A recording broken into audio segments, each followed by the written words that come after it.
Madam Ratnesh जी, आपका बहुत बहुत स्वागत है इस भोले वाले परिवार में। आप लोगों का शिक्षा, आपका भोलापन। इस बिजनेस में एक बात बोलते हैं कि जो सफल है वो सरल है।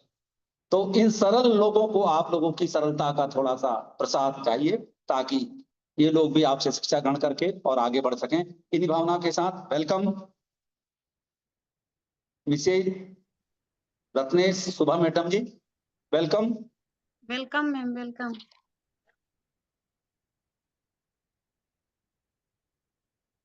Thank you so much. बहुत बहुत आभार कि आप सबने आज मुझे यहाँ पे फिर से बुलाया, और बहुत खुशी हो रही है कि हम सब आज फिर एक साथ हैं। तो कहीं ना कहीं आज सब फिर से एक बार सीखने सिखाने के इस कार्यक्रम में हम सब एक दूसरे के साथ बने हुए हैं। देखिए, ये बातें कि मैं कुछ सिखाऊंगी, मैं कई बार सोचती हूँ शायद मैं ये नहीं समझती हूँ कि मैं आप सबको सिखाने वाली हूँ, या मैं इस लायक हूं कि मैं आप सबको कुछ सिखा पाऊं। मैं ऐसा नहीं सोच पाती हूँ। मुझे ऐसा लगता है कि हाँ, मैं आपको मोटिवेट कर सकती हूँ, मैं आपको बता सकती हूँ मेरी जो जर्नी है, क्योंकि मैं खुद अपने आप को एक स्टूडेंट मानती हूँ। और एक लंबे समय तक मुझे ऐसा लगता है जीवन में जब तक हम हैं तब तक हमें सीखते चले जाना चाहिए। हमारे जीवन में ये खूबसूरती होनी चाहिए कि हम कंटिन्यू सीख रहे हैं कुछ चीजों को लेके। और एक मिनट, माफी चाहूंगी।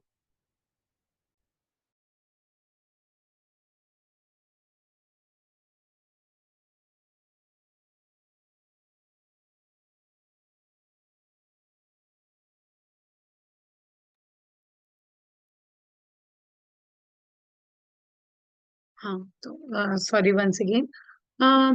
हम सब अगर ये बात समझ लें कि जीवन पर्यंत हम सिर्फ अपने आप का बेटर वर्जन अगर लाना चाहते हैं, तो हमें लगातार सीखते रहना चाहिए। जहां से मिले, जैसा मिले, जितना मिले, हमें सब ले लेना चाहिए। एक बहुत अच्छा उदाहरण अभी मैंने सुना था कि हम जब नींबू भी लाते हैं, नींबू, एक नींबू कितने का आता है? विश्व में कितने का आता है एक नींबू?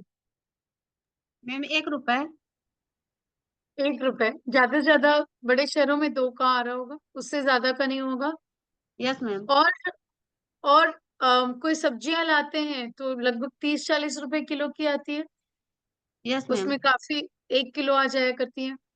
लेकिन हम ये कोशिश करते हैं कि उसका छिलका के साथ में सब्जी वेस्ट ना हो जाए, ऐसा हम सोचते हैं। भुट्टा लाते हैं तो उसके एक एक दाने निकालते हैं, हम सोचते हैं अरे किसी साइड से खाना रह गया, निकालना रह गया, तो भी ये दाने बचे हुए हैं। हम वो नहीं छोड़ते हैं।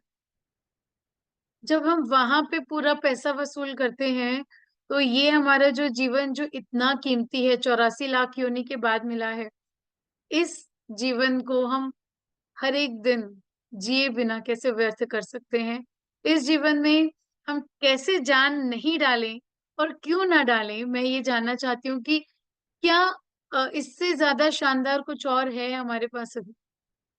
मुझे नहीं लगता कि इससे बेहतरीन कुछ हो सकता है।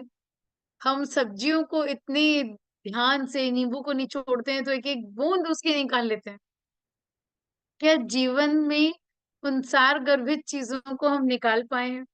क्या अपने जीवन के उस महत्व तक पहुंच पाए हैं जब एक एक बूंद हमारी कीमती हो जाए?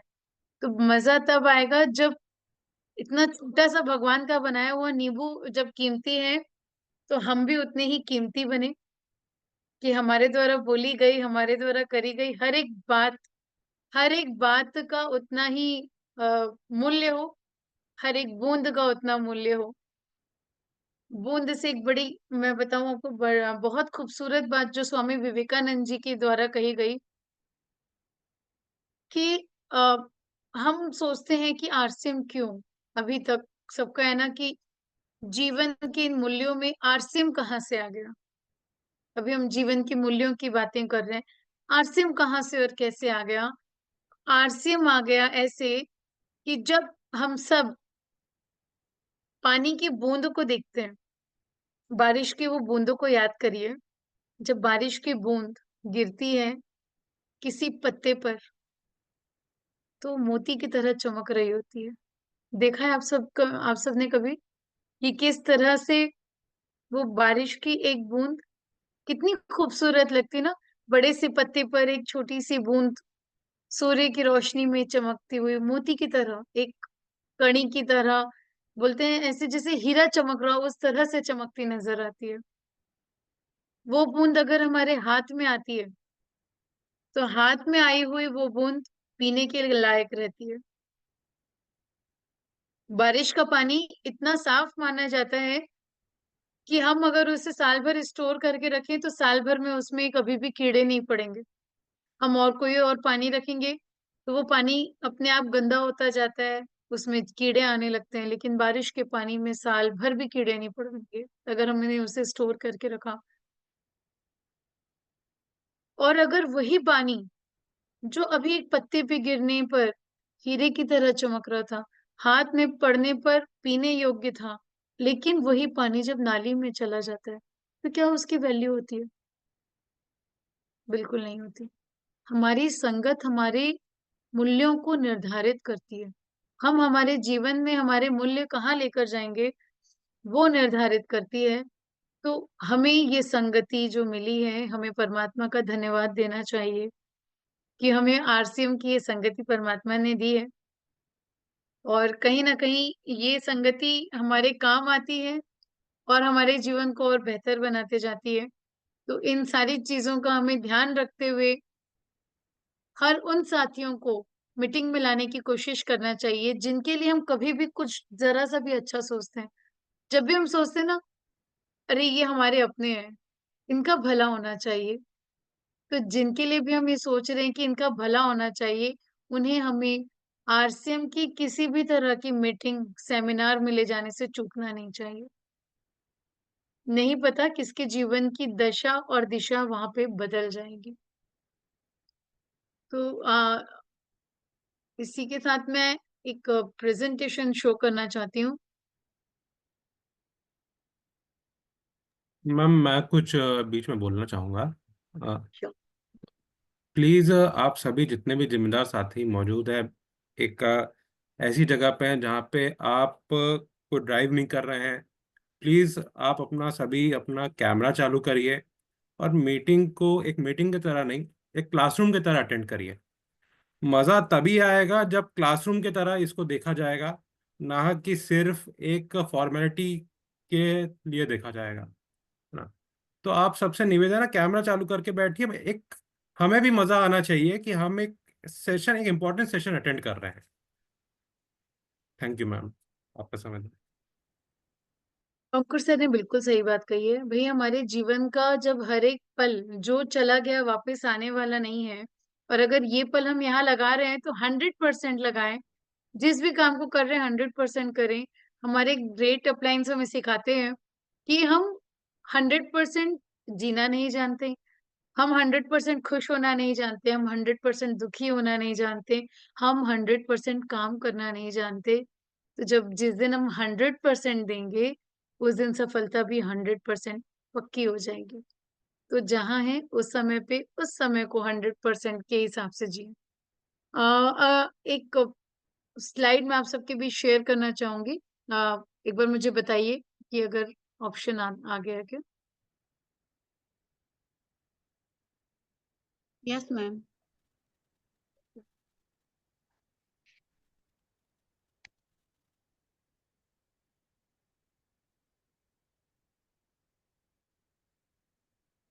तो बिल्कुल मैं हर मीटिंग और हर सेमिनार को अपने जीवन में लाइफ चेंजिंग सेमिनार ही मानती हूँ, क्योंकि मुझे ऐसा लगता है हर सेमिनार हर मीटिंग हमें कुछ ना कुछ जीवन में जरूर सिखा रही होती है। अगर हम ध्यान दें तो पता नहीं किस दिन हमारा जीवन बदले। एक बार अपना परिचय जरूर देना चाहूंगी। मेरा नाम शुभा रत्नेश जैन है और आरसीएम करते हुए मुझे 15 साल हो चुके हैं। मैं आरसीएम की विद्यार्थी हूँ। पिछले लगभग 15 साल से ज्यादा मैं ये कह सकती हूँ, 15 साल से ज्यादा हो चुके हैं मुझे आरसीएम के विद्यार्थी बने हुए।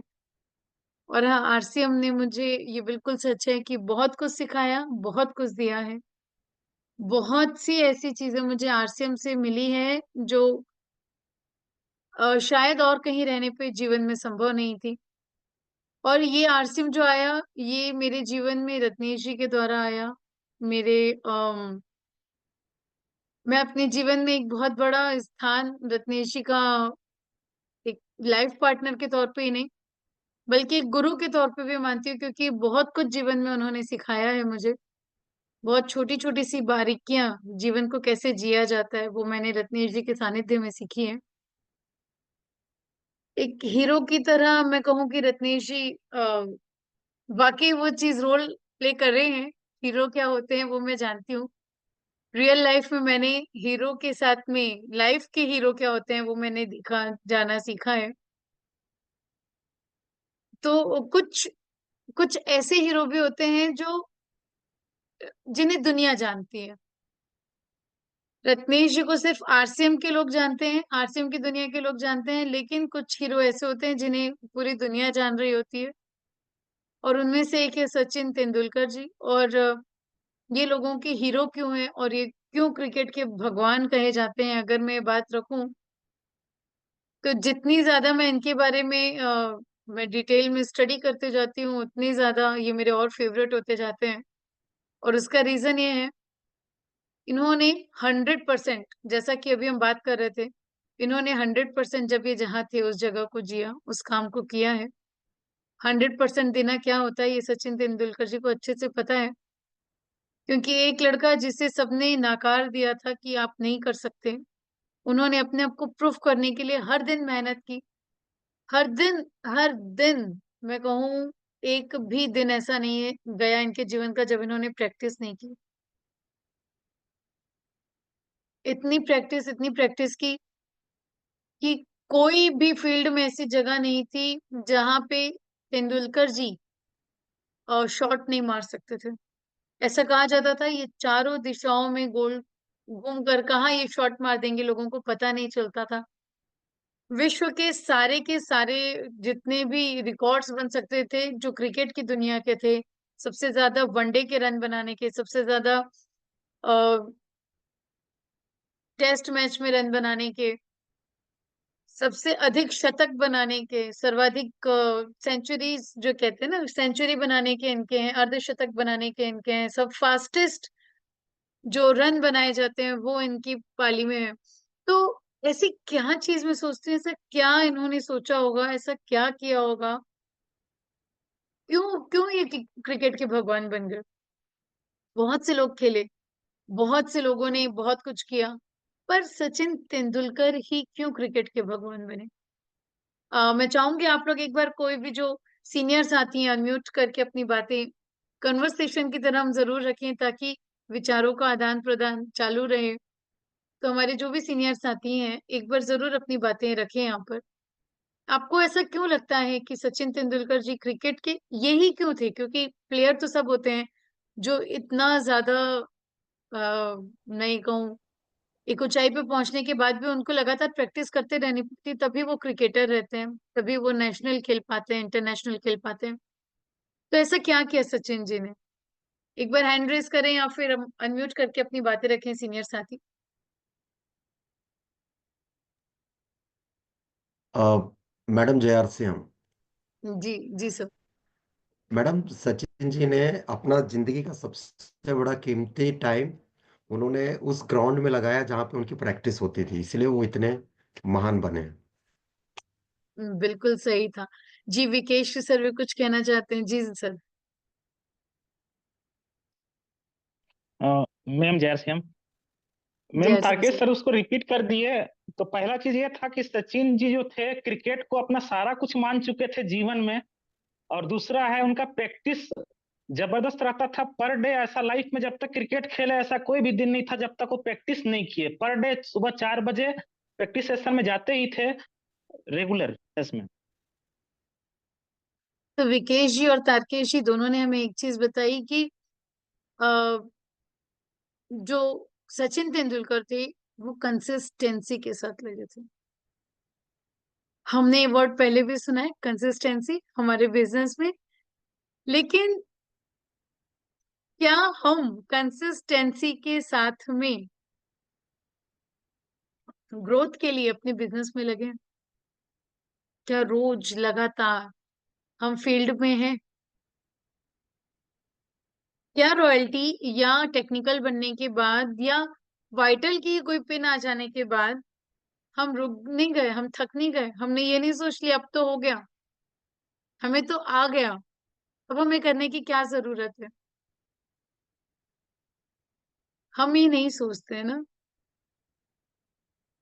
सचिन तेंदुलकर जी का हर एक हर एक जीवन के हर एक दिन को भी अगर हम देखेंगे ना तो हम उनसे सीख सकते हैं।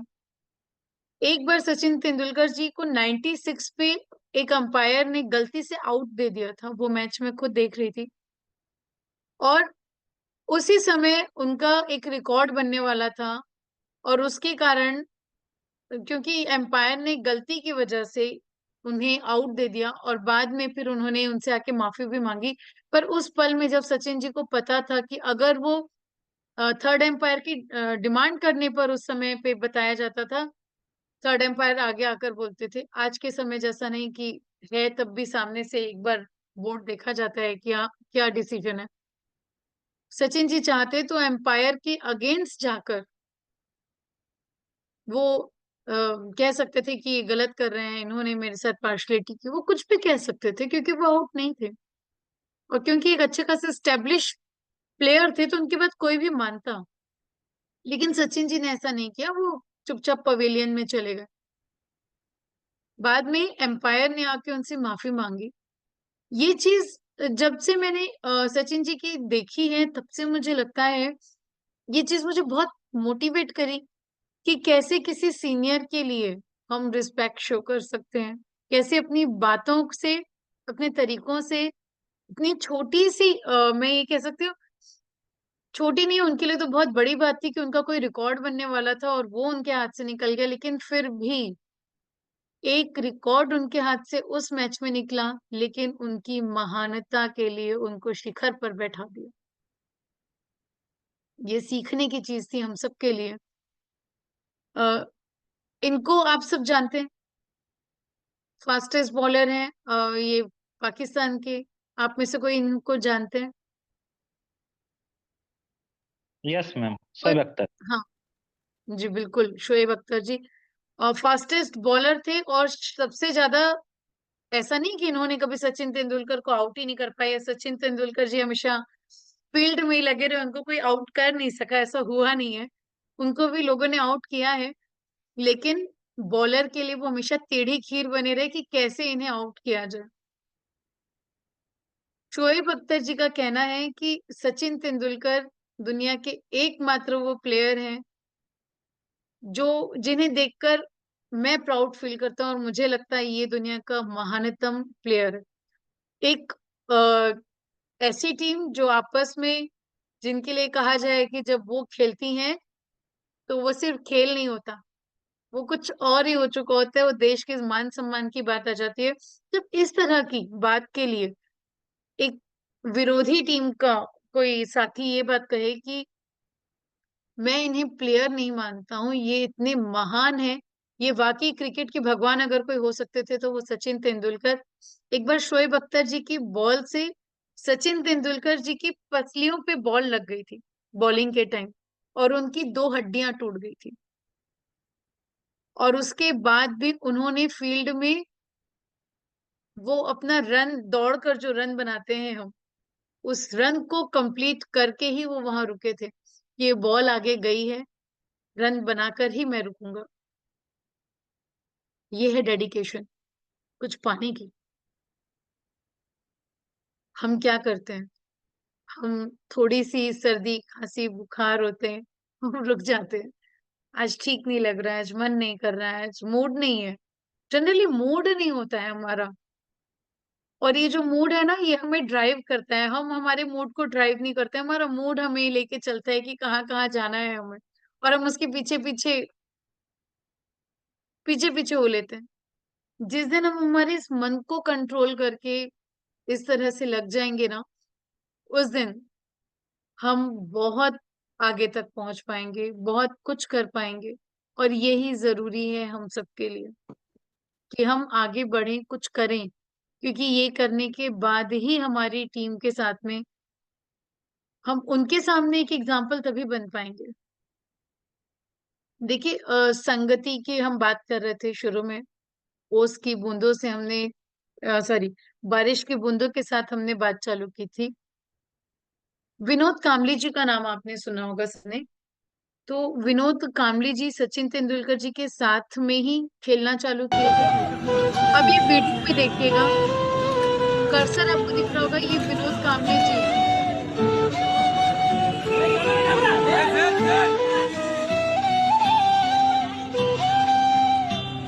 प्लीज प्लीज सगळ्यांना विनंती आहे की प्लीज इथे या, गर्दी करू नका, प्लीज प्लीज। जी बिल्कुल, विनोद कामली जी सचिन जी को देखकर इतना भावुक हो चुके थे कि वो भूल गए थे कहाँ है। वो चाह रहे थे कि अपने पास अपने उस दोस्त को वो बैठा सके, रोक सके, और ऐसा हो नहीं पाया क्योंकि सचिन जी वहां के मेन चीफ गेस्ट थे। ये अंतर कैसे आ गया, कैसे आ गया ये अंतर कि जब दोनों ने एक साथ खेलना चालू किया, दोनों टक्कर के प्लेयर थे। आप गूगल करके देखिएगा, विनोद कामली जी अपने समय पे सचिन जी से भी ज्यादा बेहतरीन प्लेयर रहे हैं।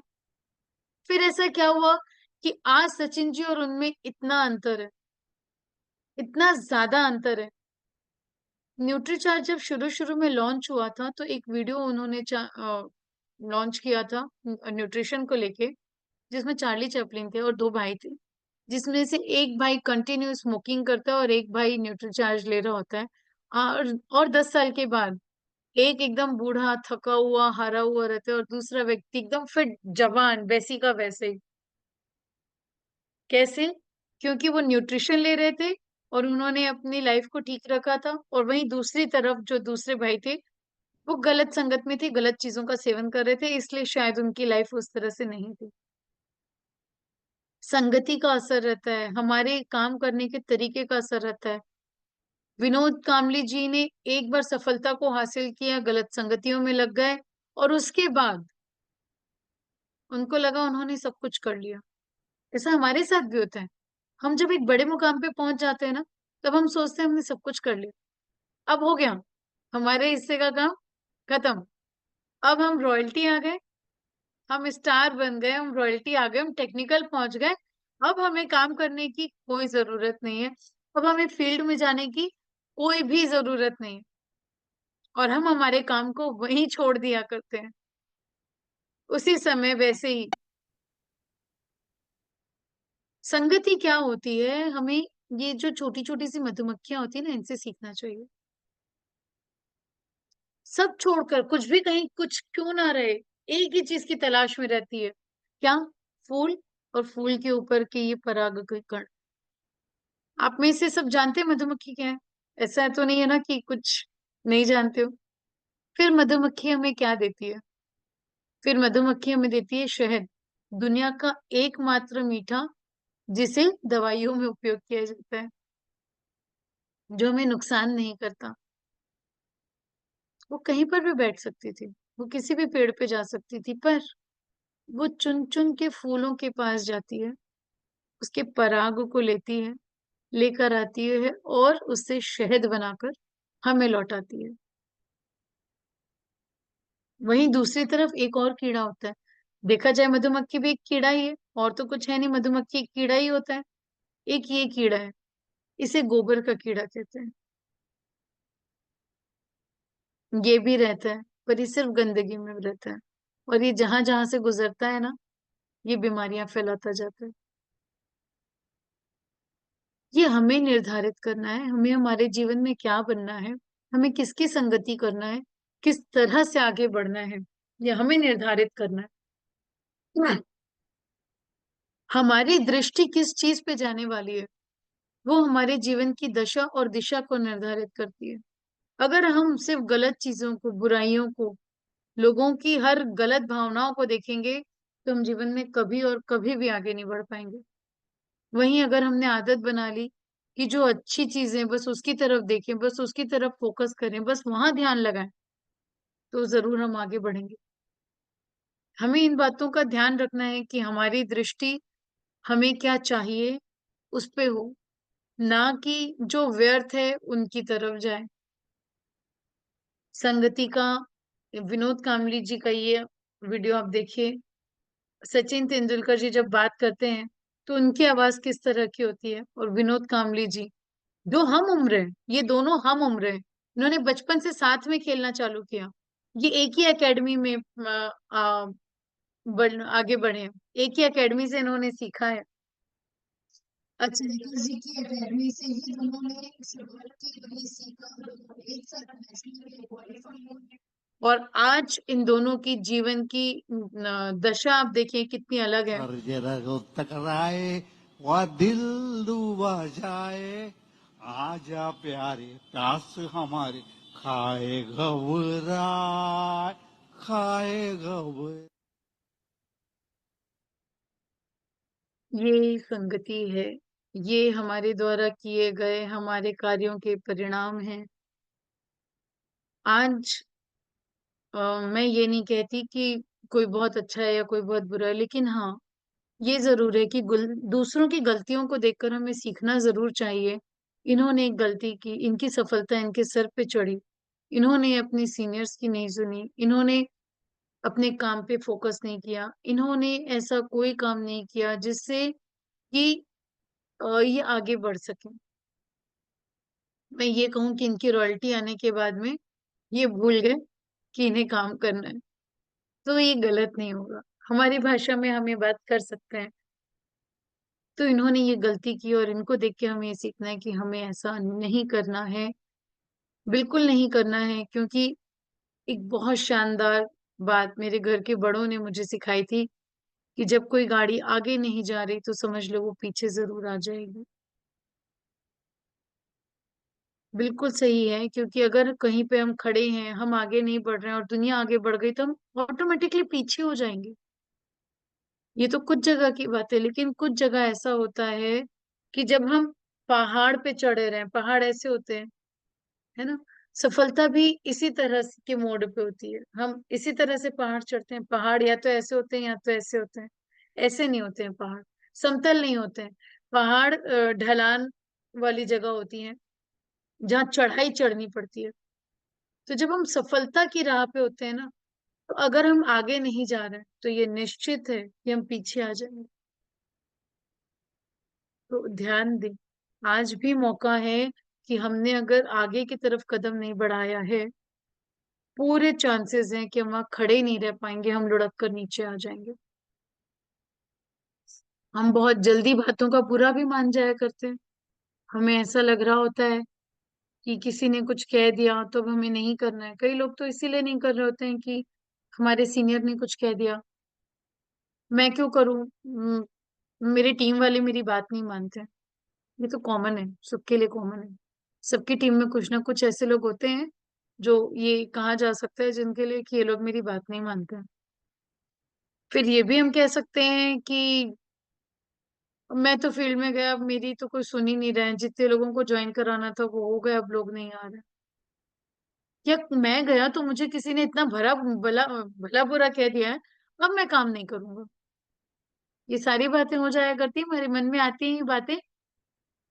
मैं आपको एक ही बात कहना चाहती हूँ, ये जो आपको स्क्रीन पे ये जो पिक्चर नजर आ रही है, सबको नजर आ रही है ये पिक्चर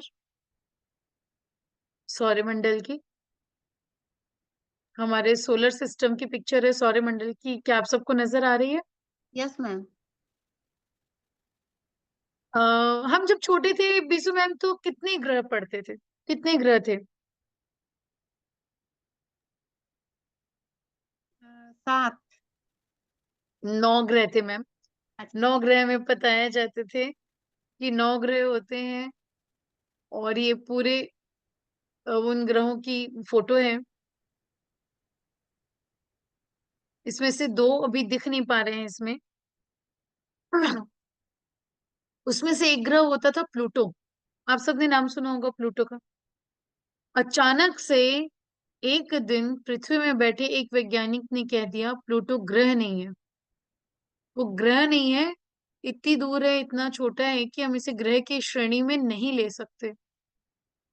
तो क्या प्लूटो गुस्सा हो गया, उसने सूर्य के चक्कर लगाने बंद कर दिए? क्या प्लूटो ग्रह ने ये सोचा कि मैं यहाँ पर बैठा हुआ हूँ और कहीं किसी दूर में एक पृथ्वी नाम के छोटे से गोले में बैठे एक वैज्ञानिक ने, उस गोले के भी एक छोटी सी जगह पे बैठे एक वैज्ञानिक ने ये कह दिया कि मैं ग्रह नहीं हूं, अब मैं घूमना छोड़ दिया, अब मैं गुस्सा हो गया? प्लूटो ने ऐसा किया कि अब मैं गुस्सा हूं, अब तो मैं सूर्य के चक्कर नहीं लगाऊंगा? क्या ऐसा कुछ किया? बिल्कुल भी ऐसा कुछ नहीं किया प्लूटो ने। वो आज भी सूर्य के वैसे ही चक्कर लगा रहा है। जब इतनी बड़े एक ग्रह की जिसके पास उपाधि थी, उनको, उस प्लूटो को जब कोई फर्क नहीं पड़ता कि कौन क्या कहता है, क्योंकि उनको पता है कि ये मेरा काम है कि मैं सूर्य के चक्कर लगाऊं, तो हम क्यों भूल जाते हैं कि हम इस धरती पे क्यों आए हैं, किस लिए आए हैं, किस कारण से आए हैं, हमारे आने की वजह क्या है? हम क्यों भूल जाते हैं? अगर हम भूल गए तो आज याद करिए, भगवान ने हमें किसी कारण से भेजा है और हमें हमारे उन कारणों को पूरा करना चाहिए। हमें हमारी टीम का मजबूती का कारण बनना चाहिए। अगर हम आरसीएम में हैं तो इस कारण से हैं कि हम लोगों के साथ जुड़ें, लोगों का भला करें, उन तक अपनी बातों को पहुंचा सकें। ये हमारे पास कारण होने चाहिए। और हम लोगों तक कैसे पहुंचेंगे अगर मैं कहूँ, तो अपनी लिस्ट बनाकर। कैसे बनाएंगे आप अपनी लिस्ट? परचेजर लिस्ट बनाइए सबसे पहले, कि जो लोग कर रहे हैं क्या वो लोग किसी कारण से समय से नहीं कर पा रहे हैं, अगर तो हमें उन लोगों तक पहुंचना चाहिए, उन्हें बताना चाहिए कि देखिए बड़ी संभावनाएं हैं, ये बड़ी संभावना है। जो रेगुलर परचेज कर रहे हैं हम उन्हें बोल सकते हैं कि भाई आप समय से परचेज करिए, हम उन्हें याद दिला सकते हैं। हम जो लोग कभी कभार परचेजिंग कर रहे हैं उन्हें याद दिला सकते हैं। जो लेट कर देते हैं, भूल जाते हैं, कई बार तो लोग भूल जाते हैं। क्यों भूल जाते हैं? क्योंकि 100% यूज उनके द्वारा नहीं हो रहा है, इसलिए वो आरसीएम से परचेजिंग करना भूल जाते हैं, क्योंकि अभी उनको ये मिशन अपना लगा ही नहीं, ये अभियान उनका अभी अपना हुआ ही नहीं, इसलिए कई बार वो भूल जाया करते हैं। इन्हें मैं सीजनल परचेजर कहती हूँ। जब याद आया, मौसम हुआ तो वो खरीद लेते हैं। बरसाती मेंढक की तरह होते हैं वो लोग, कि बरसात आएगी तो मेंढक आएंगे। क्या हम उन्हीं तरह के कुछ लोगों में से एक हो गए? क्या हमने कभी कोशिश की कि क्यों लोग हमारे साथ जुड़कर वापस चले गए, क्यों टर्मिनेटेड आईडी पे लोग हैं, क्यों नई ज्वाइनिंग हमारे पास नहीं आ रही? क्या हमने सोचा? नहीं सोचा है। आज सोचें। हमें हमारे इस नए साल पर ये गोल लेना चाहिए कि अगले 10 साल में मुझे क्या करना है। जब आप अपने 10 साल का सोचेंगे ना कि क्या करना है, तब आपको पता चलेगा कि वो सारे काम आप 1 साल में भी कर सकते हैं। 10 साल में भी करने वाले तो आप ही हैं। तो ऐसा क्या करेंगे कि उसको 1 साल में पूरा कर लें? दुनिया के जितने भी बड़े बड़े लोग होते हैं ना, वो इसी फॉर्मूले पे काम करते हैं। वो पहले अपने 10 साल 5 साल के गोल निर्धारित करते हैं और फिर ये रूपरेखा बनाते हैं कि किस तरह से उसे 1 साल में पूरा किया जा सके। और वो कैसे कर पाते हैं? वो अपने आप से कंपटीशन करते हैं। compete yourself. अपने आप से कंपटीशन करिए। कल तक मैं ये था, कल तक मैं ये था, क्या एक पूरा दिन 24 घंटा निकलने के बाद मैंने कुछ सीखा? कुछ ऐसा था जो मेरी बुद्धि में बढ़ा, मेरे जीवन में जो ऐड हुआ? नहीं हुआ। तो मैंने वो जीवन व्यर्थ कैसे किया? वो एक दिन अपने जीवन का कैसे व्यर्थ जाने दिया? अपने आप से कंपटीशन पे करिए। हर दिन मैं और बेहतर बनने वाला हूँ, हर दिन बेहतर बनने वाला हूँ। और ये कब होगा? कब आप अपने आप को बेहतर बनाने की कोशिश करेंगे? जब आप एक शिद्दत के साथ किसी चीज को चाहें, जब आप ये सोचेंगे कि हाँ ये मुझे चाहिए कि मैं बेहतर बनूं, हाँ ये मेरी गलतियां थी, इसमें सुधार करो, ये जो हो गया ये हो गया, पर अब इसमें सुधार करना है। हमारी जितनी भी महिलाएं हैं यहाँ पे, आज जितनी बहनें हैं साथ में, जब वो छोटी रही होंगी, किचन में काम करना चालू किया होगा, तो हर दूसरे या तीसरे दिन हमारी जो मम्मियां रहती हैं वो हमें सिखाती हैं। एक दो दिन पहले एक ही काम कराते रहती हैं, दो तीन दिन में जब वो काम थोड़ा हम करने लगते हैं तो फिर कोई तीसरा काम, हम दूसरा काम, तीसरा काम हमें देते जाती हैं। अब ये करना, अब ये सीखना। जब हम छोटे थे तो हमें इसी तरह से काम सिखाया जाता था। हमारी सारी जो बहनें हैं उन्हें ये बात पता होगी। वो शायद मुझे इस जगह पे मेरी बात को महसूस कर पा रही होंगी कि हम सब ने ये चीज हमारे साथ हुई है और कहीं ना कहीं हमें याद आती है। तो ये चीज हमें, वो चीजें हम जल्दी सीखते थे एक्चुअली उस समय पे, जो हमें अच्छी लगती थी, जो हम सीखना चाहते थे, जो हम करना चाहते थे, वो हम जल्दी जल्दी सीख जाया करते थे। और हमारी मम्मियां भी बड़ी स्मार्ट होती थी, वो काम हमें बाद में सिखाती थी। पहले जो काम हम नहीं करना चाहते थे हमसे वही काम कराती थी, कि ये बाद में तो इसके पीछे नहीं पड़ेंगे तो पहले सिखा दिया जाए। और हमें टाइम दे दिया करती थी, अगर इतनी देर में ये चीज नहीं हुई तो तुम्हें ये चीज नहीं मिलेगी, या तुम्हारे साथ ये चीज कम कर दी जाएगी। ऐसा होता था, खेलने नहीं जाने दिया जाएगा। ये हर एक के साथ बचपन में हुआ है। तो ये शॉर्ट टाइम डेडलाइन वही चीज है कि आप थोड़े समय के अपने गोल निर्धारित करिए कि कम समय में क्या गोल मेरे ऐसे होंगे जो पूरे होंगे, क्योंकि ये गोल आपको मन में कहीं ना कहीं विश्वास दिलाएंगे कि हाँ, चीजें पूरी होती है। जब छोटे छोटे आपके गोल पूरे होंगे तो आपका मन उस चीज पे स्थिर होगा, आपका अपने आप में आत्मविश्वास बढ़ेगा कि मैं भी कर सकता हूँ, और जो मैं गोल लिखता हूँ वो भी पूरे होते हैं।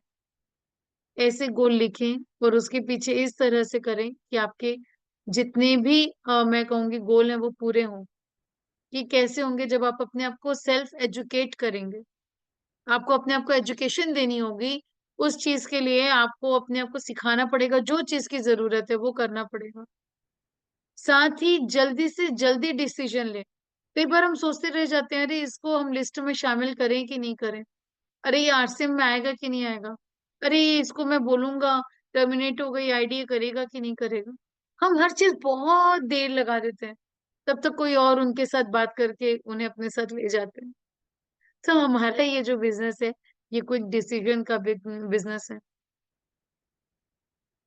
हमें ये बातें बड़ी छोटी लगती है, लेकिन सच ये है कि ये बातें बहुत बड़ी है। ये जीवन में, हमारे बिजनेस में बहुत बड़ी भूमिका निभाती हैं। तो हमें क्विक डिसीजन लेना है, अपने आप को एजुकेट करना है, हमें हमारा बेटर वर्जन निकल कर आना है। और ये जो हमारी पिन की चाहत होती है ना, कि मेरी चाहत है कि ये पिन मुझे मिल जाए, इतनी शिद्दत से चाहो कि हर समय उठते बैठते सोते जागते आप उसे महसूस कर सको कि वो आपके पास है, इतनी शिद्दत से चाहो।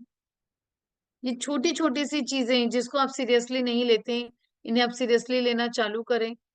और इन्हें सीरियसली लेते लेते आप लोगों तक, जो हमारा जैसे छोटे टारगेट, अभी हम बात कर रहे थे ना, छोटे टारगेट लेना, ये वही छोटे टारगेट हैं जो न्यूट्रीचार्ज वुमन के द्वारा हमें मिले हैं। ये वही छोटे टारगेट हैं, हम इसके द्वारा बहुत बड़े बड़े काम कर सकते हैं।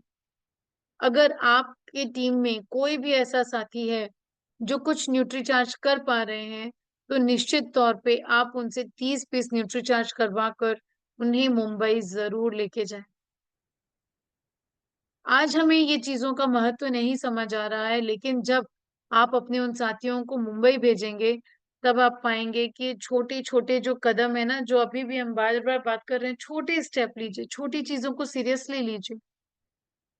5 न्यूट्रीचार्ज वुमेन का टारगेट पूरा करना पर मंथ कोई बड़ी चीज नहीं है, लेकिन अगर हम इन छोटे टारगेट को पूरा करते हैं, हमारे मन में विश्वास बढ़ता है कि हाँ, हम कुछ कर सकते हैं। जब हमें मुंबई हम ऐसे ही अपने आप जाएंगे ना, तो शायद उतना विश्वास नहीं बढ़ेगा, लेकिन जब ये टारगेट पूरा करके हम मुंबई जाएंगे ना, तो हमारे अंदर का विश्वास कुछ अलग ही लेवल का हो जाएगा। जब मुंबई में कोई आपका स्वागत करने वाला होगा, सत्कार करने वाला होगा, तो मुंबई और ज्यादा खास लगने लगेगी आप सबको। कोशिश करें कि ये जो काम है इन्हें जरूर पूरा करें। और न्यूट्रीचार्ज वुमेन क्यों करना है, मैं आपको बताऊं। न्यूट्रीचार्ज वुमन आपको इसलिए करना है ताकि जो महिलाओं के साथ समस्या है ना, जिसके कारण कई बार कई परिवार पिछड़ जाते हैं, क्योंकि महिलाएं समय पे वो काम करके नहीं दे पाई, वो उस तकलीफ में उस दिक्कत में है जिसके कारण वो ऐसा नहीं कर पा रही हैं। तो मैं ये कहूंगी कि आप न्यूट्रीचार्ज वुमेन लोगों तक जरूर पहुंचाएं ताकि वो स्वस्थ हो सकें। जब एक महिला स्वस्थ होती है और एक स्वस्थ गर्भवती महिला होती है, तभी उसके गर्भ में पल रहे शिशु को भी वो सारा पोषण मिल पाता है। एक बार सोचकर देखिए, पेड़ में अगर हम खाद और पानी नहीं डालेंगे तो क्या उसके फल और फूल अच्छे लगेंगे? बिल्कुल नहीं लगेंगे। तो महिलाओं के लिए भी हमें ये बातें ध्यान रखनी है कि अगर महिला में खुद में पोषण की कमी है, महिला के शरीर में कैल्शियम नहीं है, आयरन नहीं है, विटामिन नहीं है, तो क्या ही उस बच्चे को मिलेगा? क्या ही मिलेगा उस बच्चे को? हम जब भी एक बात ये सोचते हैं, एक बार आप आंख बंद करके सोचिएगा सब कोई, कि मैंने कहा एक छोटे से शिशु ने जन्म लिया है, कैसी पिक्चर आपके सामने आती है? एक प्यारा सा छोटा सा बच्चा, हंसता हुआ बच्चा, आंख बंद करके जिसके हाथ पांव हल्के हल्के चल रहे हैं। हम ऐसे किसी बच्चे का इमेजिनेशन कर पाते हैं ना? अब मैं ये कहूं, अब ये बच्चा स्वस्थ नहीं है, क्या ये खुशी बहुत बड़े दुख में नहीं बदल जाएगी? उसे कोई गंभीर बीमारी हो गई है किसी पोषण की कमी के कारण, क्या ये गंभीर समस्या नहीं है? एक बच्चा दुनिया में आया तो है, पर उसका दिमाग पूरी तरह से विकसित नहीं हो पाया, उसकी हड्डियां कमजोर रह गई। अब उसका जीवन भर उसे इन कमजोर हड्डियों के साथ जीवन जीना होगा। हो सकता है उसका ठीक से हाथ ना बना हो सकता है पैर ना बना हो, रीढ़ की हड्डी में प्रॉब्लम आ गई हो। क्या ऐसा जीवन किसी को देना चाहेंगे? अगर नहीं, तो उन्हें न्यूट्रीचार्ज वुमन दीजिए। ये वाकई वो प्रोडक्ट है जिससे हम बहुत सारे लोगों को स्वस्थ बना सकते हैं, बहुत सारे। तो उम्मीद मुझे ये है कि हम इस पे जरूर काम करेंगे। और मैं एक बात और कहना चाहूंगी, हम इस पे जो काम करें वो सिर्फ इसलिए ना करें कि इससे हमारे टारगेट पूरे होते हैं। हमारा जो एक उद्देश्य है ना कि स्वास्थ्य रक्षा, स्वावलंबन और महिला सशक्तिकरण, ये तीनों सिर्फ एक प्रोडक्ट से पूरे हो सकते हैं, और वो है न्यूट्रीचार्ज वुमन। हमें इस पे फोकस करना चाहिए, और साथ ही हमें फोकस करना चाहिए जो अभी अभी एक शानदार न्यूज अनाउंस हुई है रूपांतरण यात्रा की। आप सबने सुनी होगी रूपांतरण यात्रा के बारे में। तो क्या है ये रूपांतरण यात्रा? रूपांतरण यात्रा वो है जहां हम अपनी इस जो पूरा हमारा ये सिस्टम चल रहा है, अभियान चल रहा है, जो कहीं हम अटक गए हैं, उसे फिर से नए रूप में लेकर आ जाना चाहते हैं, जिसका एक मूलभूत उद्देश्य है लोगों की सेवा करना। जैसा अभी मैं कह रही थी कि अगर हम एक महिला को ये देंगे तो वो बच्चा स्वस्थ होगा, कितने सारे जनरेशन तक वो प्रॉब्लम ट्रांसफर करने से हम बच सकते हैं। इसी तरह की बहुत सी ऐसी चीजें होती है जो हमारे इस सेवा मिशन में हमारे काम आती है। तो हमें इन सारी चीजों का ध्यान रखना है कि हम सेवा दिवस अच्छे से मनाएं, हम हाइजीन कैंपेन लगाएं, हम पेड़ लगाएं, हम लोगों को रक्तदान करें। ये सारी चीजें हमें करते चलना है। साथ ही हमें ये भी करना जरूरी है कि रूपांतरण यात्रा जो होने वाली है, कोशिश करें, शिद्दत के साथ कोशिश करिएगा, सिर्फ कोशिश मत करिएगा, शिद्दत के साथ करिएगा कि ये रूपांतरण यात्रा आपकी ही अपनी पीयूसी के पास से जानी चाहिए। तो कैसे जाएगी आपकी पीयूसी के पास से? जब आपकी पीयूसी में प्रॉपर सेल होगा, वहां साफ सफाई अच्छी होगी, वहां पे जो लोग हैं उनका व्यवहार अच्छा होगा, जब वो सेवा के कार्य कर रहे होंगे, वहां यूएलपी प्रोग्राम प्रॉपर हो रहे होंगे। ये 5 ऐसे बिंदु हैं जो निर्धारित करेंगे कि क्या आपके शहर में वो रूपांतरण यात्रा आएगी, जिसमें पूरी संभावना है कि कोई बड़े सेलिब्रिटी हमारे साथ हो।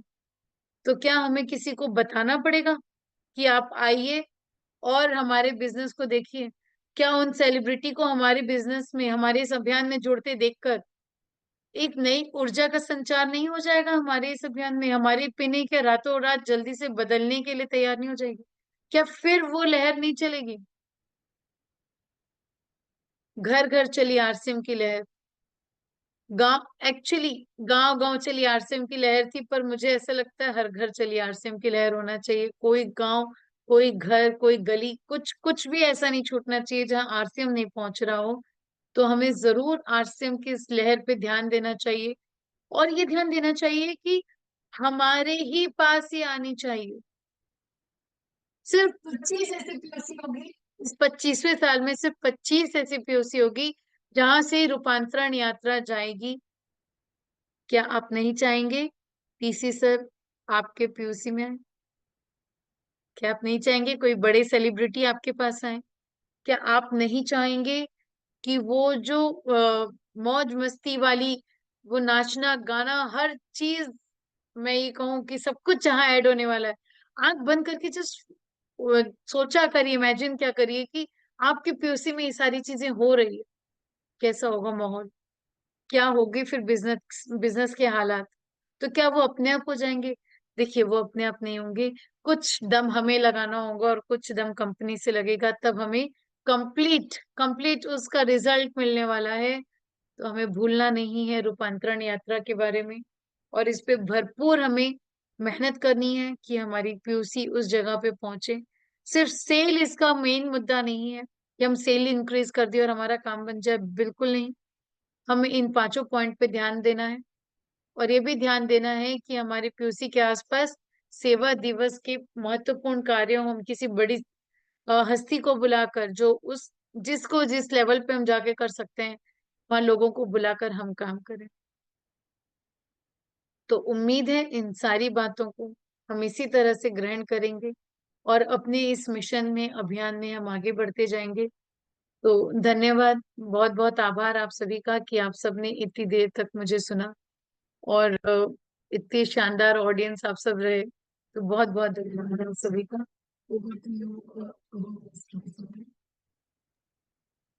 Thank you ma'am, thank you बहुत बहुत ही सुपर, और बहुत ही आज जो भी हम लोगों को जानकारी मिला, एक सीख मिला जो हम लोगों को जिंदगी में आगे बढ़ने के लिए।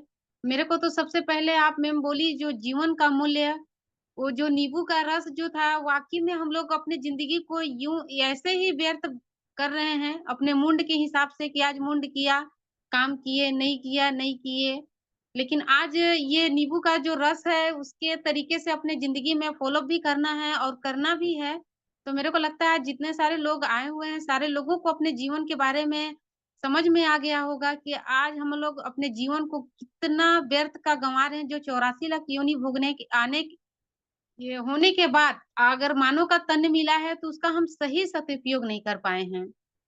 हाँ मैम, मेरे को तो आपसे बहुत कुछ सीखना है, क्योंकि आप जिस तरीके से सरल भाव से सिखाती हैं, समझाती हैं, वाकई में बहुत ही अच्छा, बहुत ही सुंदर, और महिलाओं के लिए बहुत ही प्रेरणादायी है।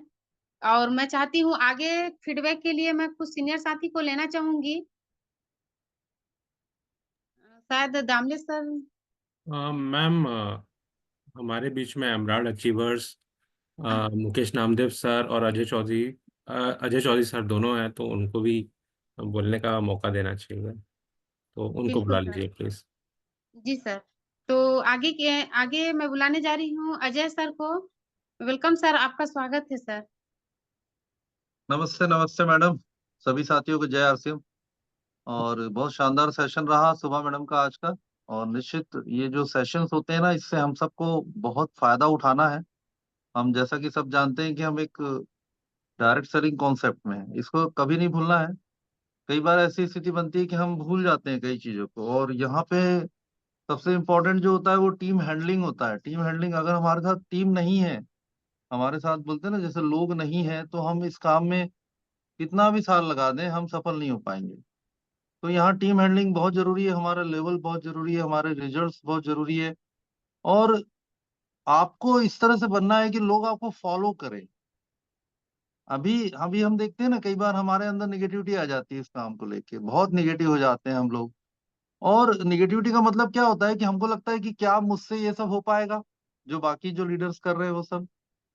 तो मेरा ऐसा सजेशन है आप लोगों को कि आप किन बातों से निगेटिव होते हैं ना, उनको लिख लें, आप लिख लें और उसका आंसर खोजने का प्रयास करें आप लोग, कि वो कौन से आंसर्स हैं, वो कौन से जवाब हैं जिससे आप उस निगेटिविटी से बाहर निकल सकते हैं। और उससे भागना नहीं है, नेगेटिविटी से हमको भागना नहीं है। बहुत नेगेटिविटी आती है, ऐसा नहीं कि मुझे नहीं आती या हमारे आसपास बहुत सारे लीडर्स को नहीं आती, कई बार हम भी निगेटिव हुए हैं, पर हमको उसको फेस करना है। और जैसा कि मैडम ने कहा ना कि खुद के सामने अपना खुद का एग्जाम्पल बनाना है हमको। अगर हम एग्जाम्पल नहीं बनेंगे तो हम कैसे लोग हमको फॉलो करेंगे। और हमारी जो संगत है ना, जैसे मैडम ने भाई एक बहुत अच्छा उदाहरण बताया मधुमक्खी और वो कहना चाहिए अपना फूल का मतलब, तो संगत हमारी बहुत अच्छी होनी चाहिए।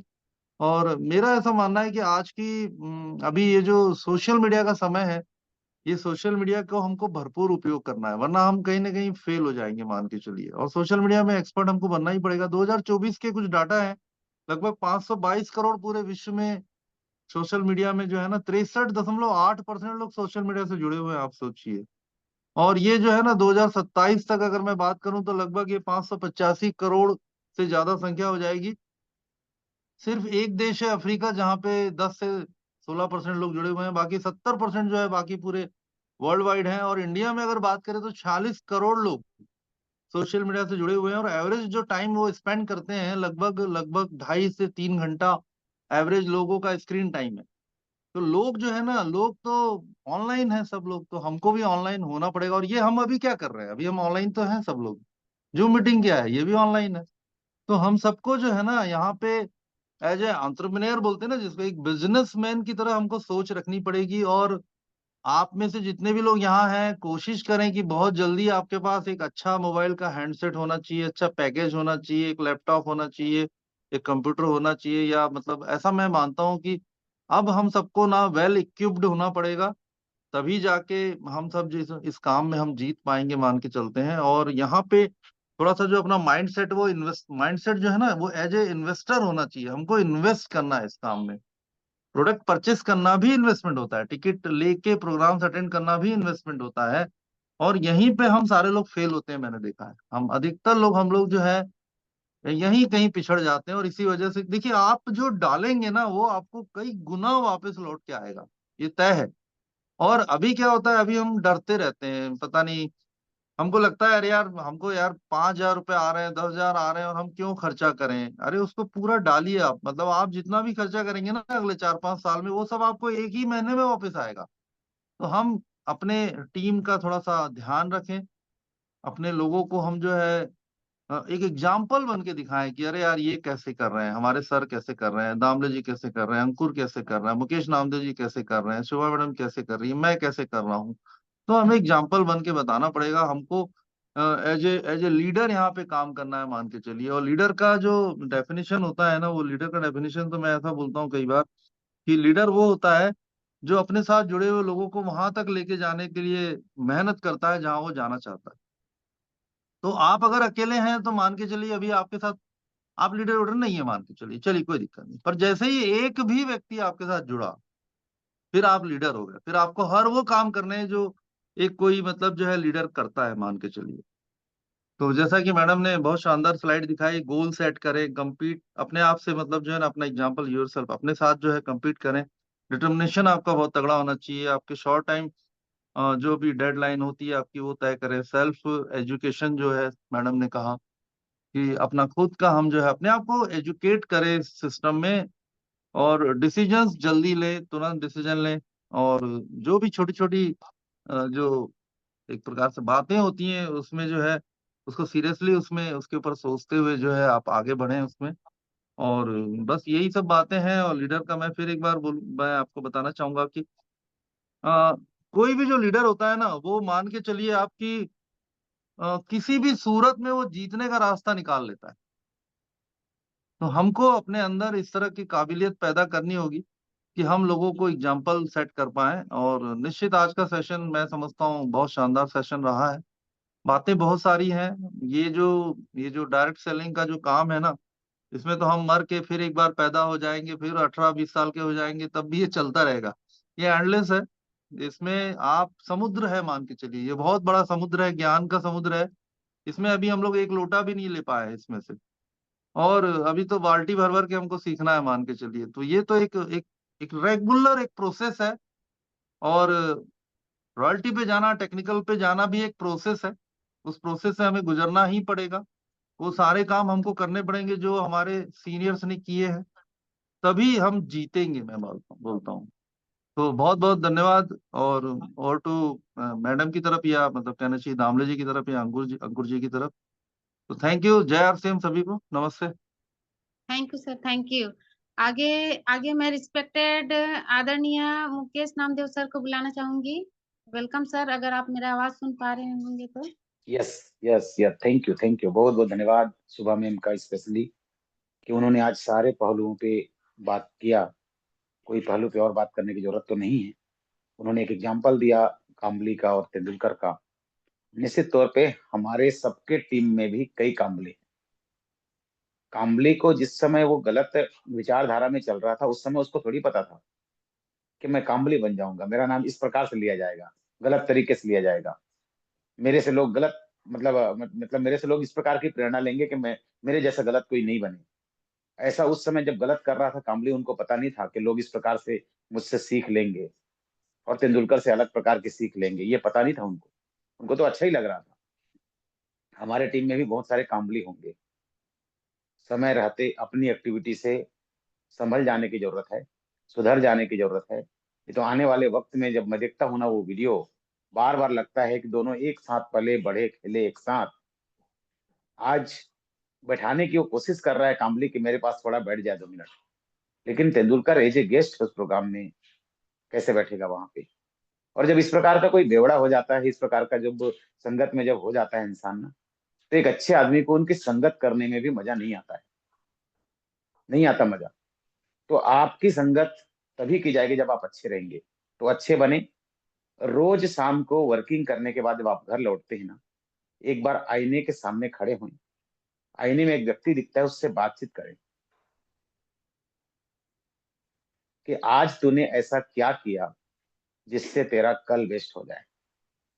आज तूने दिन में ऐसा क्या किया जिससे तेरा कल वेस्ट हो जाए। ऐसा पूछें तो बार बार पूछेंगे उससे, तो बार बार जवाब नहीं मिल पाएगा, उसको खराब लगेगा जो सामने दिखता है उसको, और वो काम करने में लग जाएगा कि आज मैंने ऐसा कुछ नहीं किया जिससे मेरा फ्यूचर वेस्ट हो। तो वो थोड़ा से काम में लग जाएगा, थोड़ी जिम्मेदारी लेके प्रयासों में लग जाएंगे, तो बेस्ट रहेगा। और सुबह में हमने सभी बातों को रखा हमारे बीच में, और निश्चित तौर पे उनकी बातों को अमल करें तो परिवर्तन आएगा। ज्ञान से कुछ नहीं होता, ज्ञान को अमल करने से, इम्प्लीमेंट करने से, आत्मसात करने से जीवन में परिवर्तन आता है। तो आप और हम सब सुबह में उनकी बातों का आत्मसात करेंगे, और गुरुदेव रत्नेश जैन जी को यही श्रद्धांजलि होगी कि हम बेस्ट से बेस्ट करके दिखाएंगे और टीम विनर्स को पूरे हिंदुस्तान में नंबर 1 पे लेके जाएंगे। बहुत बहुत धन्यवाद। Over to you Vishnu ma'am, thank you. Thank you sir, thank you. आगे मैं लेना चाहूंगी सर आदरणीय तारकेश सर को। सर वेलकम, अगर मेरा आवाज सुनाई दे रहा होगा सर। वेलकम, आपका स्वागत है sir. Okay, thank you ma'am, thank you. आप सभी को जय आरसीएम, और शाम के बेला में आप सभी का स्वागत है। और आज पूरे गुरुकुल में, चाहे हमारे कोर साथी सभी लोग, जितने भी सीनियर लीडर्स हैं, सब यही बोले कि जनवरी को बेस्ट टू बेटर बनाना है। शुरू का मंथ को जितना बेहतर बना देंगे, ये साल पूरा उतना बेहतर हो जाएगा। तो मैडम ने आज बहुत कुछ हमें बता दिया कि भाई यदि बेहतर से बेहतर बनाना है तो हमें इस जनवरी को सबसे बेस्ट बनाना है। तो जनवरी को जितना अच्छा बेस्ट बनाएंगे, बाकी 11 महीने उतने बेस्ट हो जाएंगे। और मैडम ने पूरा कवर कर लिया, रूपांतर यात्रा से लेकर हर चीज को कवर किए हैं। तो संगत तो है ही है, और मूड मूड का कोई ये नहीं होता है, हमें पूरे मन भाव के साथ काम करना है। मैडम का यही सब कुछ ये था कि पूरे मन भाव के साथ। और अजय सर और मुकेश सर ने तो बता ही दिया कि डेली अपने आप पर एनालाइज करिए, अपने ऊपर विचार करिए कि आज मैं कल से बेस्ट टू बेटर क्या किया हूं जो कल का मेरा बेहतर हो जाए। तो जनवरी कितना इंपॉर्टेंट है वो आप सभी लोग समझ गए। तो हम सबको मिलकर जनवरी को बेहतर बनाना है। और हमारे जो टीम विनर के जो हमारे टीम विनर के जो मुखिया थे, रिस्पेक्टेड स्वर्गवासी रत्नेश जैन जी का जिंदगी में एक ही बड़ा सपना था कि इस सिस्टम को सबसे बेस्ट टू बेटर कैसे डेवलप किया जाए। तो हमें सबको उनकी श्रद्धांजलि में ये सब कुछ करना है और हम बेस्ट टू बेटर करेंगे टीम विनर को लेकर। ओके, थैंक यू JR से। वो to Vishwalata madam. Thank you sir. आगे मैं आदरणीय रिस्पेक्टेड अंकुर दामले सर को बुलाना चाहूंगी। Thank you miss madam. आज मुझे आप सभी के साथ में बहुत कुछ सीखने को मिला। शोभा मैडम से मैं वैसे पहले से शुरुआत से ही, जब से वो सिस्टम में आई है, बहुत कुछ चीज़ें मैंने उनसे सीखी है। उन्होंने बहुत चीज़ों के लिए मेरे को गाइड किया है फ़ोन पे। उन्होंने हर चीज़ एक बार बोली है कि अंकुर टीम को सिखाओ करके।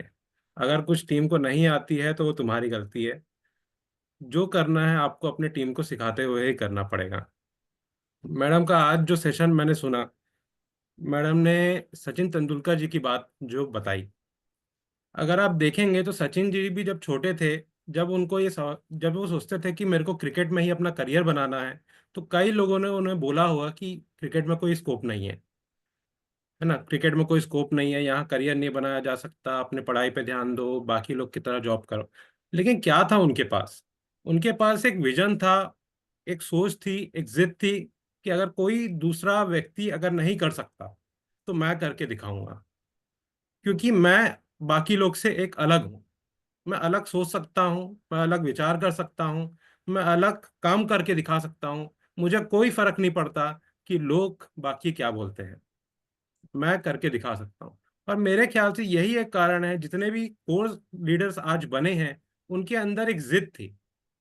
वो जिद ने उनको सक्सेसफुल बनाया, एक मैनेजमेंट रखा, एक ईमानदारी तरीके से। जितने भी कोर साथी है सर, वो इतने ज्यादा ईमानदार है अपने टीम के प्रति, RCM के प्रति, सिस्टम के प्रति, कि वो शब्दों में बयां करना मेरे ख्याल से मुश्किल है।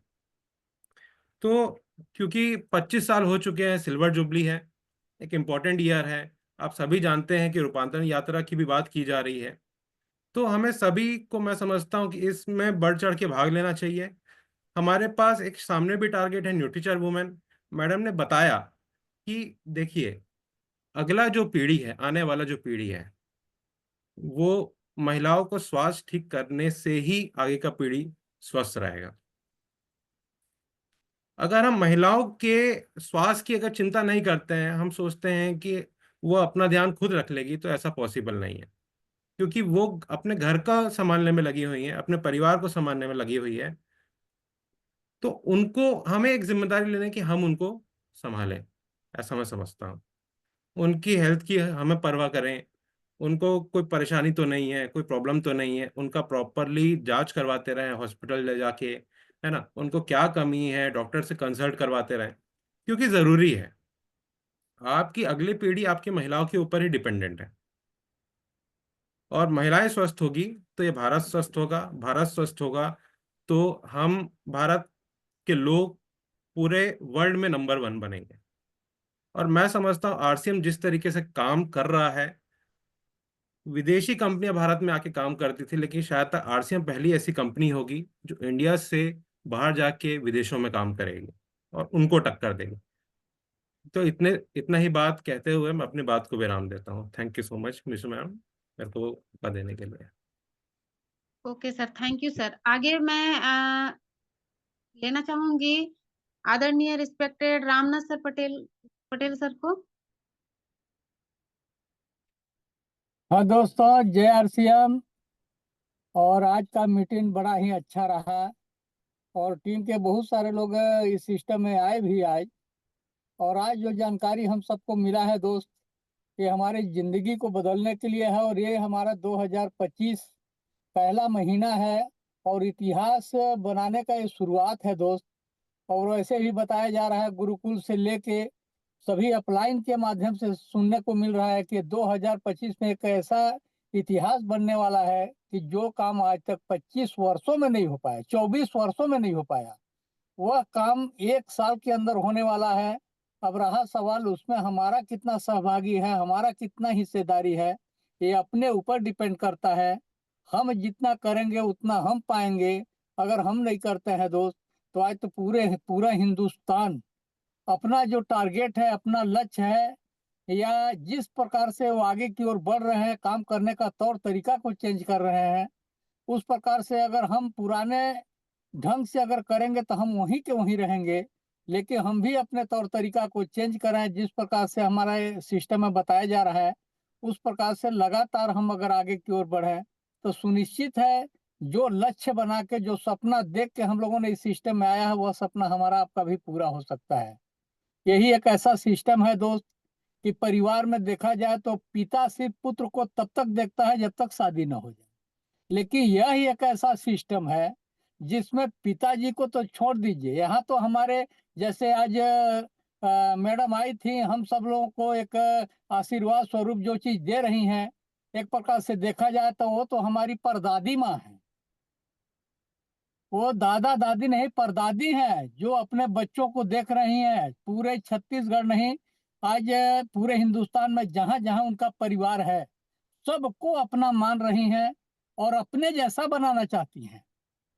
उनका सोच ये है कि जैसा मैं हूँ, जिस मुकाम पर मैं हूँ, सारे हमारे बच्चे उस मुकाम पर पहुंचे। बाहरी दुनिया में दोस्त, एक पड़ोसी दूसरे पड़ोसी को कभी नहीं चाहता है कि ये हमसे आगे निकले या हमारे बराबरी में रहे।